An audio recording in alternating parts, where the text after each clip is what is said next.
इंतकाल हो गया। शब बारात को मामूली मत समझना। मेरी कौम, मेरे कौम के जवानों, अगर आप सिर्फ रस्मी तौर पर अल्लाह के घर में आए हो तो जैसे आए हो वैसे ही चले जाओगे, और अगर अल्लाह की सच्ची मोहब्बत में आए हो, उसी से वादे करने के लिए आए हो, और अल्लाह को जिंदा मानते हो, अल्लाह को देखने वाला मानते हो, अल्लाह को सुनने वाला मानते हो, और ये ईमान है तुम्हारा कि हम मरेंगे, मरने के बाद उठाए जाएंगे। आज शबे बारात में बहुत से मेरे जवान कब्रिस्तान गए होंगे, और कब्रिस्तान जा करके जो आए हो तो ये सोचो कि जैसे हमारे अब्बा, दादा, परदादा, रिश्तेदार कैसी शान की, कैसे घमंड की, कैसी दौलत की, कैसी इज्जत की, कैसे वकार की, कैसी वो जिंदगियां गुजारते थे, आज कब्रों में पड़े हैं। पता नहीं उन पे अजाब हो रहा है, या उनकी कब्र तंग हो चुकी है, या उनकी हड्डियां पिघल चुकी है, या उनकी कब्र जन्नत के बागों में से बाग है। हमें कुछ भी नहीं पता। बोलो पता है? कुछ नहीं पता है ना। किस तरह से पड़े हुए हैं, कैसे बेसरो सामान है, कैसे बेकसो बेबस है। वो भी हमारी तरह गफलत में थे, वो भी हमारी तरह अच्छी अच्छी डिशें खा करके अल्लाह अकबर, अल्लाह की नाफरमानियां कर रहे थे। अल्लाह अकबर, आज कब्रों में पड़े हैं। अपनी मौत याद करो। कब्रिस्तान जाना कोई रस्म नहीं है। कब्रिस्तान इसलिए ताकि तुम्हें तुम्हारी मौत याद आए कि जैसे लोग आज बेसरो सामान पड़े हैं, बड़े बड़े दादा, बड़े बड़े गुंडे, बड़े बड़े मवाली, बड़े बड़े ताकतवर, जिनके नामों की हैबत थी हमारे शहर में, आप उनकी कब्रों पे जाके देखो, घास उगी पड़ी है, कांटे उगे पड़े हैं, कोई फातिहा पढ़ने वाला नहीं है। बोलो ये है कि नहीं है? और इसी वक्त आप हजरत मौलाना इसहाक के मजार पे जाकर के देखो, दोनों की कब्र में फर्क नजर आता कि नहीं आता? गुलाम नबी बाबा के मजार पे जाके देखो, फर्क नजर आता कि नहीं आता? मुर्तजा शाह कादरी के आस्थाने पे जाके देखो, फर्क नजर आता कि नहीं आता? तो गोया के कब्रें बता रही है जो अल्लाह की खुशी के लिए जीते हैं, उनकी कब्रें, वहां जाने से सुकून मिलता है। वो जन्नत के बागों में से बाग है, वहां मुरादें पूरी होती है। और जो खुदा को नाराज करते हैं, उनकी कब्रों पर तो कोई फातिहा पढ़ने वाला नजर नहीं आता। इन्हीं कम नसीब आंखों ने कई लोगों की कब्रों पर कुत्तों को चलते देखा, कुत्तों को पेशाब करते देखा। आपने भी देखा होगा, बकरियों को चलते देखा, बकरियों की लीद देखी, बकरियों को पेशाब करते देखा। अल्लाह के बंदो, आज शबे बारात है, अपने अल्लाह को मना लो, अपने खुदा को राजी कर लो। और एक दिन हमें भी मरना है, एक दिन अपनी भी डोली उठना है, एक दिन अपना भी जनाजा उठना है। मेरा माल, मेरा कारोबार, मैं, मेरी जवानी, मेरे मोबाइल, मेरा कारखाना, मेरी साइजिंग, मेरे खेत, मेरा ये, मेरा वो, अपना कुछ भी नहीं है। जिस दिन ये रूह का परिंदा जिस्म के पिंजरे से उड़ेगा, उस दिन हमें भी जो है वो काली कोठरी में डाल दिया जाएगा। अच्छा किया तो अच्छा, बुरा किया तो भुगतना होगा। अल्लाह अकबर। मेरे आका अलैहिस्सलाम के दीवानों, मौत हम सब के सर पे खड़ी है, और आज तो शबे बारात है। अल्लाह के रसूल अलैहिस्सलाम फरमाते हैं 15वीं शब में मौत के फैसले होते हैं, बच्चों की पैदाइश के फैसले होते हैं, किसको कितनी रोजी मिलनी है उसके फैसले होते हैं। हालांकि इन हदीसों की सनद पर लोगों ने कलाम भी किया है, लेकिन बहरहाल हम तो फजाइल अमाल में रिवायतों को मानने वाले लोग हैं। आपको बताऊं, अल्लाह के रसूल ये भी फरमाते हैं लोगों की मौत का फैसला होता है, हालांकि वो शादियों की तैयारी कर रहे होते हैं ना। लोगों की मौत का खुदा जाने आज रात किसकी मौत का फैसला, साल भर जितने मरने वाले सबकी मौत का फैसला हो रहा। हम बैठे हुए आज, पता नहीं कौन जिएगा कौन मरेगा। तैयारी करो, तैयारी करो। शब बारात को समझा क्या? मालिक बिन दीनार कहते हैं मेरी बेटी मर गई, उसका इंतकाल हो गया, 2 साल की भी नहीं हुई थी, शब बारात आई। तवज्जो करना, शब बारात कोई मामूली रात नहीं। लोगों ने इसे भी शक में डाल दिया, उनकी बात छोड़ दी। शब बारात आई, शब बारात में मैंने इशा की नमाज तक नहीं पढ़ी। कौन कह रहा है? मालिक बिन दीनार जैसा वली। वली बाद में बने, अभी वली नहीं थे वो, अभी नॉर्मल जिंदगी, एक आम आदमी सी जिंदगी गुजार। कहा मैंने शब बारात में इशा तक नहीं पढ़ी। और आप जानते हैं शब बारात आए तो आम मुसलमान भी जो जुमा पढ़ने नहीं आता वो भी शब बारात में मस्जिद में मगरिब इशा फजर में नजर आता है। लेकिन वो कहते हैं मैं इतना गाफिल था कि मैंने इशा तक नहीं पढ़ी और मैंने शब बारात में भी शराब पिया। शब बारात में भी मैंने शराब और खूब शराब पिया और शराब पी करके बदमस्त होकर के मैं गिर गया। जब मैं गिरा नींद की हालत में अपने बिस्तर पे पड़ा था, अचानक मैंने ख्वाब देखा। मैंने ख्वाब क्या देखा कि कयामत कायम है, सूर फूंका जा रहा है और लोग अपनी अपनी कब्रों से उठे। मैं भी अपनी कब्र से उठा।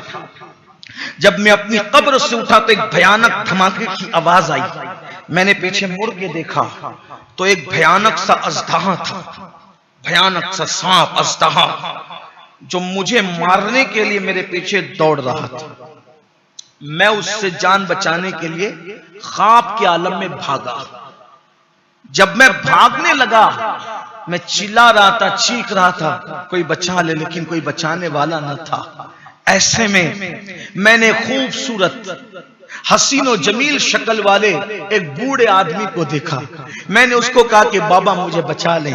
उसने कहा कि ऐ मालिक मैं कमजोर हूं, इतने ताकतवर अजदहे से मैं तुझे नहीं बचा सकता, लेकिन तेरी इतनी मदद कर सकता हूं कि तू आगे भाग, तुझे रास्ता बता सकता हूं कि तू आगे भाग, हो सकता है कि तेरे बचने का कोई इंतजाम हो जाए। मालिक बिन दीनार कहते मैं भाग रहा था तो मैं देख रहा था कि आग की पहाड़ियां, जहन्नम की आग, ये सब मैं ख्वाब में मुझे नजारा बताया जा रहा था। मैं जैसे ही आग में गिरने वाला था अचानक एक आवाज आई, इसे आग में गिरने मत दो क्योंकि ये जहन्नमी लोगों में से नहीं है, इसे आग में गिरने मत दो, ये जहन्नमी लोगों में से नहीं है। तो मैं फिर आगे बढ़ा, पीछे देखता था तो वो सांप मुझे दौड़ाता है, मैं आगे भागता हूं। ऐसे मैंने देखा एक चांदी का पहाड़ था और उसको तराश करके उसमें खूबसूरत सा मकान बनाया हुआ था जिसमें पर्दे लटके थे, जिससे खुशबू आ रही थी। मुझे किसी ने कहा इस पहाड़ के अंदर चला जा, इस पहाड़ के अंदर चला जा, इसमें मुसलमानों की अमानतें, मोमिनों की अमानतें, हो सकता है शायद इसमें तेरी भी कोई अमानत मौजूद हो। बस जैसे ही मैं वो पहाड़ के करीब गया सांप मेरे करीब आ गया। ऐसे में फरिश्तों को मैंने ख्वाब में देखा, उन्होंने पर्दे उठा दिए और मुझे अंदर ले लिया। जब मैं अंदर गया तो मैंने देखा छोटे छोटे खूबसूरत बच्चे, हसीन और जमील बच्चे उसमें झूला झूल रहे थे, खुशबू आ रही थी। मैंने पूछा है बच्चों तुम कौन हो? तो बच्चों ने कहा ऐ मालिक जो मुसलमानों के छोटे छोटे बच्चे बालिग होने से पहले इंतकाल कर जाते हैं वो सब यहीं जमा होते हैं, उनको इसी में रखा जाता है, ये हमारा मकाम है, ये हमारा ठिकाना है और यहाँ हम अपने माँ बाप का इंतजार कर रहे हैं कि हमारे माँ बाप आएंगे तो हमसे मिलेंगे। तो मालिक कहते मुझे ख्याल आया मेरी भी तो एक बच्ची का इंतकाल हुआ है, बस ख्याल आना था मेरी बेटी का। तो मैंने देखा एक सोने के झूले में मेरी बेटी भी झूल रही थी। उसने मुझे देखा कि अब्बा बाबा ये कह करके वो दौड़ करके आई और लिपट गई और लिपट करके मेरी गोद में वैसे ही बैठ गई जैसे जाहिरी में वो मेरी इंतकाल से पहले मेरी गोद में बैठती थी। और फिर उसने कहा अब्बा कब तक शराब पियोगे, अब्बा कब तक पाप करोगे, अब्बा कब तक अल्लाह की नाफरमानी करोगे, अब्बा वो वक्त नहीं आया कि आप पलट जाएं, अल्लाह की बारगाह में तौबा कर ले, उसकी बारगाह में माफी मांग ले, अब्बा अल्लाह माफ करेगा, शबे बारात है आज, अल्लाह माफ करेगा, अब्बा आप तौबा कर ले, कब तक शराब पिएंगे, खुदा को कब तक नाराज करेंगे। मालिक बिन दीनार कहते हैं मैंने अपनी बेटी को अपने करीब पाया, मुझे सुकून मिला। मैंने मेरी बेटी से पूछा बेटी वो सांप कौन था जो मुझे दौड़ा रहा था? मेरी बेटी ने कहा अब्बा वो आपका बुरा अमल है जिसको अल्लाह ने सांप की शक्ल में दिखाया। वो बूढ़ा कौन था खूबसूरत? अब्बा वो आपका नेक अमल है, क्योंकि आपने नेकियां तो बहुत कम की है, तो आपकी नेकियां कमजोर है, आपकी नेकियां कम है अब्बा। लेकिन अब्बा आप बदल जाए ना, आप तब्दील हो जाए ना, अल्लाह ने आपको बता दिया।